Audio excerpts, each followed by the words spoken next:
galera do quarto do Dan, dessa vez estou fazendo a parte 2 do vídeo sobre o estupro.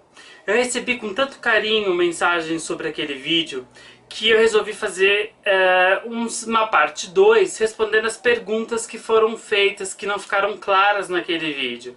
Então eu recebi muita pergunta para eu ser mais específico em algumas coisas. E dessa vez eu vou fazer essa parte 2 então, respondendo essas perguntas. Mas desde já, obrigado pelo carinho, pela receptividade. Eu acho que não é uma questão de coragem, muitos me elogiaram pela coragem de falar sobre isso. Não é uma questão de coragem, porque na verdade eu não sou um corajoso, eu sou uma vítima disso tudo, então não é uma coragem, é uma necessidade que a gente precisa sim falar que essas coisas acontecem, que precisam parar e que precisam pessoas ficarem sim mais atentas com seus filhos, ficarem sim mais atentas ao comportamento diário dos seus filhos. As coisas acontecem que vocês não percebem, e sim, tá mais próximo do que a gente possa imaginar. Não acontece só na casa do vizinho.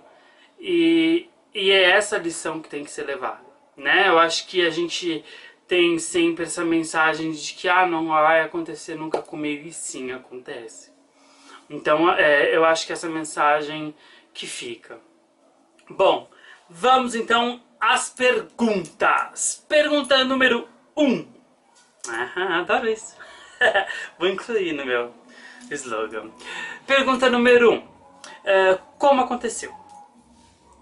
Eu tinha 5 para 6 anos, eu não lembro exatamente. Eu creio que já tinha 6 anos, porque 5 anos eu teria no calçãozinho vermelho ainda, que era a antiga escolinha que tinha, que você usava um calçãozinho vermelho.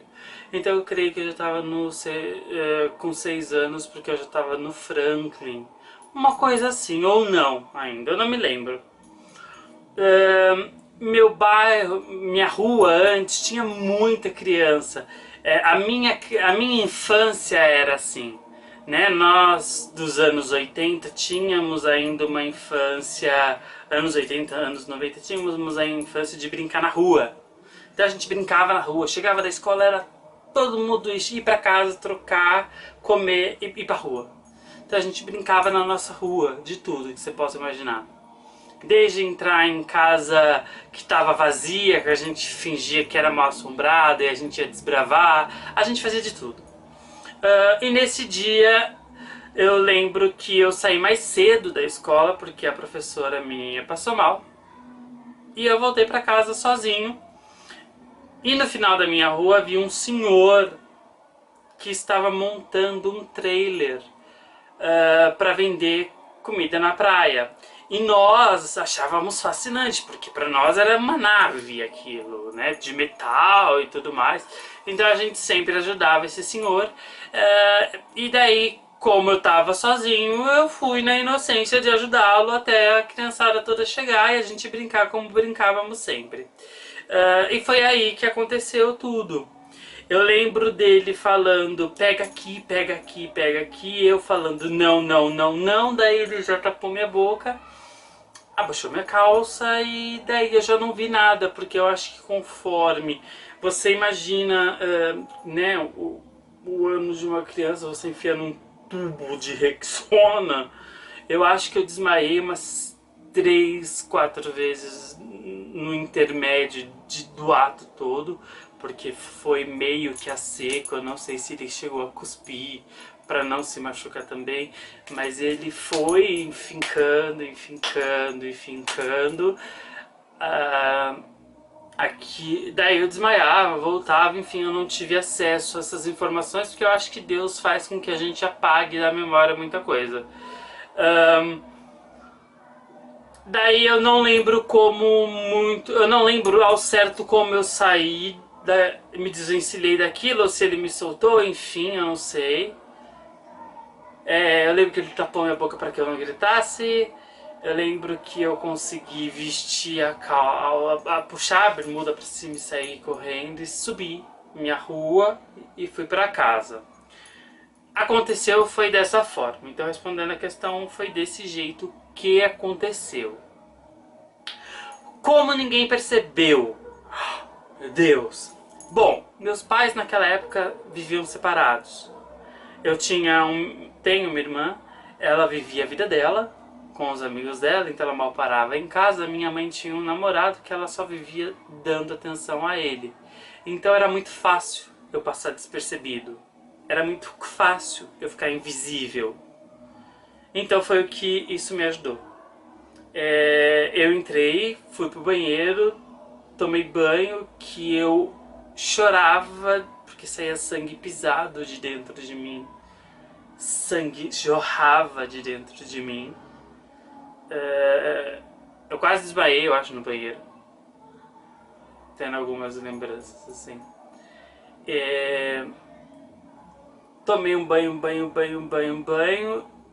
Fiz um bolinho de papel higiênico e tapei, como se fosse um mods da época, né? Coloquei pra não sujar a minha cueca. E me troquei. E fui deitar, porque já era tarde já e... Enfim, não tinha-se muito o que fazer e ficou nisso por uma questão de dias. Até que eu fiquei sem evacuar durante alguns dias porque doía muito tudo aquilo e o sangue foi diminuindo até que parou e daí eu consegui ter uma normalidade, digamos assim. Como eu lidei com aquilo? É a terceira pergunta. Como eu lidei com isso? Com vergonha. Eu tinha vergonha. Eu me sentia culpado. Então, pra mim era sempre como se eu tivesse provocado aquilo, como se eu tivesse feito ele fazer aquilo. Então eu me sentia culpado. Em nenhum momento eu me vi como vítima. Parecia que eu fui culpado de estar ali, eu fui culpado de ter entrado ali, eu fui culpado de deixar ele fazer aquilo. Então eu me via sempre como culpado. Então pra mim o silêncio era fúnebre. Eu me via como um culpado. Sempre, sempre. Eu sempre me vi como um culpado. Por que falar depois de tanto tempo? De fato, eu fiquei... Desde o fato ocorrido, eu fui falar em 2007 sobre isso. Eu externei pro mundo sobre isso com os meus pais, com todos à minha volta sobre isso. Porque eu já cheguei num ponto que eu achei que eu poderia ter luz de não carregar essa cruz mais sozinho. E de fato eu já me sentia seguro.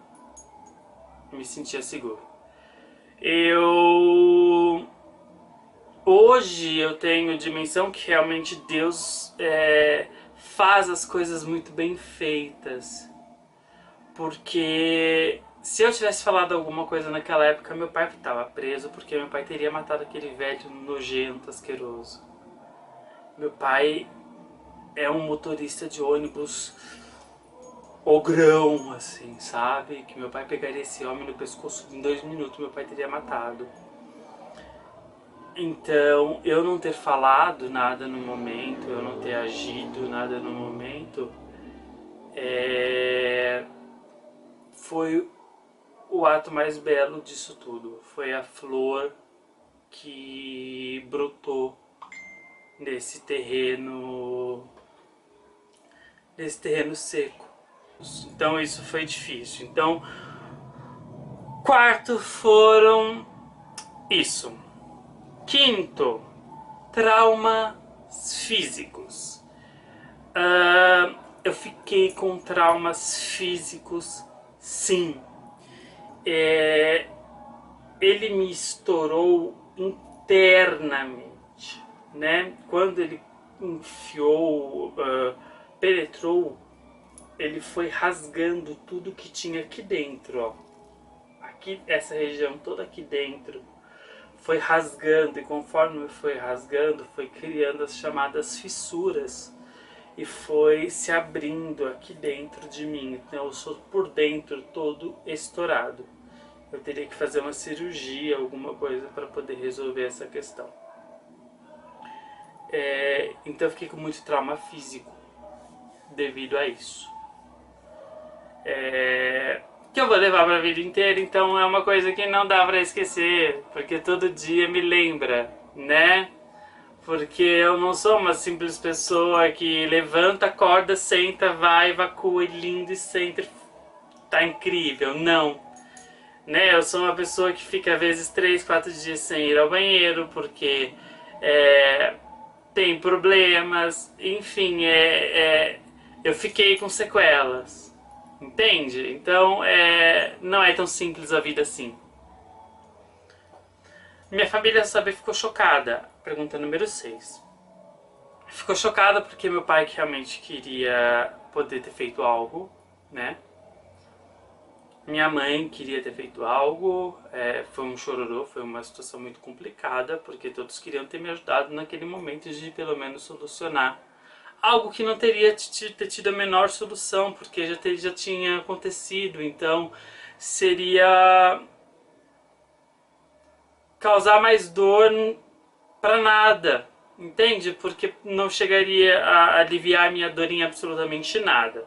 Seria só causar mais dor na minha família, né? Porque tudo bem, bater, prender, fazer, acontecer e acabar causando mais dor do que estava causado. Como lidar? A pergunta número 7 é como foi lidar depois de falar. Depois que eu comecei a falar sobre isso, muita coisa mudou em mim, porque muito dos meus traumas passaram, assim, muita coisa ficou. Mas eu ainda sou uma pessoa que ainda é muito dependente ainda, né? Eu tenho medo de ficar em ponto de ônibus sozinho, eu sou muito inseguro, eu preciso de alguém sempre do meu lado para estar comigo, para me sentir seguro. Sabe, são coisas que não existem mais quem faça. Então, depois de falar eu senti essa necessidade, assim, eu fiquei muito metódico, eu fiquei muito recluso, eu me tornei uma pessoa um pouco mais fechada depois disso tudo, porque parece que as coisas melhoram no sentido de você se libertar de uma cruz, sabe, de um peso, de uma necessidade de poder falar, de ter pessoas que te protegem de forma geral, mas ao mesmo tempo continua tudo igual aqui dentro de mim. Nada vai mudar. Eu vou estar com 70 anos e essa coisa vai estar em mim. Você entende? Então é muito difícil. É muito complicado. Sabe, assim, usando um português bem claro, toda vez que eu vou ao banheiro eu lembro o que ele me fez, porque eu sei o que eu sofro para poder usar o banheiro. Essa é a sinceridade. A decisão de ficar só. Em 2012, eu estava trabalhando na Santa Casa e eu estava conversando com a Luciana, minha amiga, que trabalhava comigo, a farmacêutica, a Luciana, minha best friend de rodeio, de festa. E eu cheguei à conclusão que realmente não tinha uma pessoa que se adequava a mim. Primeiro porque nenhuma das pessoas que eu namorei antes disso eu cheguei a contar metade do que eu tô falando pra vocês hoje em 2 vídeos, na parte 1 e 2. Porque eu ficava com pessoas, como eu já expliquei, tão fissuradas nelas mesmas que elas não se importavam com o que aconteciam comigo. Então era interessante porque pra mim era melhor eu ficar no meu cantinho, e tal. Então, então eu vivia sozinho. Eu vivia namoros sozinhos. Então eu achei melhor em 2012 por fim é isso. Isso não quer dizer que eu tenha ficado sozinho o tempo todo. Não. Né? Em 2012 eu ia pra rodeio, eu ficava com pessoas, ficava com meninos em rodeio. Então vocês acham que rodeio é só homem e mulher hétero? Vai nessa. E sempre quando eu saio, quando eu vou em balada, quando eu tô com os meus amigos, quando eu vou em barzinho com os meus amigos, sempre rola beijo, sempre rola de ficar, ou rola da gente de eu ir pra casa da pessoa, e rola da gente acabar transando. A minha vida ela não parou. Só que eu tenho critérios, eu tenho medo, eu tenho problemas com algumas coisas. Então a casualidade pra mim não pode ser muito. Eu não usufruo muito desse serviço, digamos assim, no meio gay. Então eu não sou adepto do casual, eu tenho que conhecer, eu tenho que confiar, eu tenho que estar seguro para a pessoa poder estar apta a fazer, ter uma relação comigo, você entende? Então é mais ou menos complicado por causa disso, mas isso não me impede de fazer algumas coisas quando eu estou muito na vontade, vou lá e faço e pronto. Eu só não assumo compromisso, eu só não assumo mais relação. Então desde lá já fazem 4 anos, eu tô muito bem nesse ritmo de vida, porque a minha estrutura familiar já se adaptou, os meus pais já se adaptaram a essa rotina, e eu tenho essa rotina muito bem organizada, então eu saio com pessoas, trago pessoas aqui em casa, eu não tenho problemas nisso, não é falta de respeito para os meus pais, nem nada, porque eu tenho essa liberdade, essa cumplicidade. Eles sabem que para eu trazer alguém aqui eu tenho que confiar, eles sabem que eu sou responsável, e, enfim, é tudo uma questão de confiança, então isso me traz benefícios. Então, graças a Deus, eu posso hoje fazer as minhas coisas sem que eu tenha que me comprometer para que eu não me machuque lá na frente. Você entende? Porque não vai ter uma pessoa que vá ser paciente no sentido emocional comigo. Porque o meio gay ele é totalmente sexual. Ele não é um meio emocional. E eu sou totalmente emocional, não sexual. Então eu precisaria de uma pessoa que cuidasse de mim emocionalmente, né? Que a gente vivesse uma relação onde a gente teria o sexo, mas que não fosse o principal, que o amor fosse o principal. E isso não existe no meio gay, porque o que mantém o meio gay é o sexo. Então não existe essa historinha de conto de fadas. Então, para eu não viver essa história, desde 2012 eu parei e vivo a minha realidade, que é só minha e ponto. E tá funcionando muito bem. Tá funcionando muito bem. Foi o ano que eu parei com muita coisa, assim, eu dei revoluções na minha vida que foram mágicas, assim. Eu parei de buscar namoro, eu parei de fumar. 2012 foi um ano realmente de mudanças, de 2012 para 2013, e desde lá eu venho galgando coisas só boas, assim. Então é questão de escolhas mesmo. E, e é assim que vai ser. Então essas são as 8 questões que ficaram aí que eu escolhi para responder na parte 2 do vídeo sobre o estupro, encerrando então esse ciclo que eu queria compartilhar com vocês para que não ficasse nenhuma dúvida perante a isso, que realmente tem questões que a gente passa na vida que a gente não escolhe, que a gente tem que tomar muito cuidado realmente com quem se envolve com as coisas que acontecem e que sempre é importante dizer o quanto a gente ama as pessoas que a gente ama, né?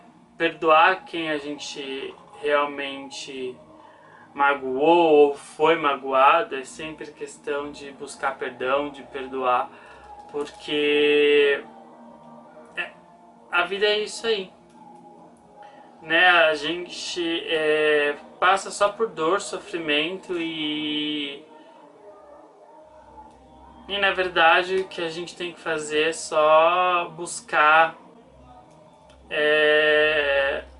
viver em paz. Viver em paz. Então é isso, galera. Esse vídeo fica então aí como a resposta das perguntas que ficaram do vídeo anterior. E a gente se fala nessa semana ainda, beleza? Então fiquem com Deus e até o próximo vídeo do Quarto do Dan.